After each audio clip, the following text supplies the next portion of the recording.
Hard to picture the Apostle Paul pulling the old "I told you so," but he did. We read about it in Acts 27. Paul had warned them not to sail, but would they listen? Soon trouble loomed on the high seas.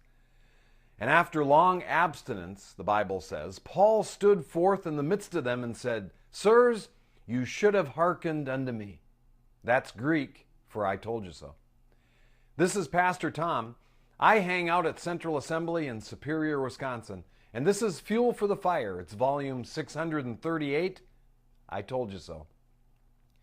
I've noticed a disturbing trend among believers. We have elevated what should be the last criteria for determining the will of God to the top of the heap. The unstable and unreliable standard I refer to is circumstances. That's how they got into trouble before the shipwreck in Acts 27.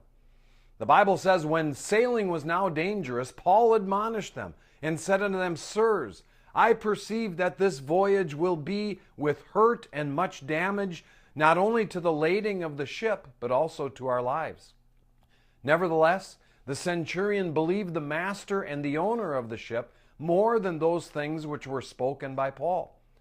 And because the haven was not commodious to winter in, and when the south wind blew softly, supposing they had obtained their purpose, loosing thence they sailed. Paul warned them, but they sailed anyway. And did you catch why? The haven was inconvenient to winter in, and the south wind blew softly. Hey, must be God's will. I can just hear the decision makers as the warm south wind blew softly, extolling how the will of God is unfolding because all is going smoothly. So they set sail, but storm clouds were looming just over the horizon. And not long after, the Bible says, there arose against it a tempestuous wind. Disaster resulted. And here's what we don't think about. We will never know what they missed out on had they wintered in fair havens.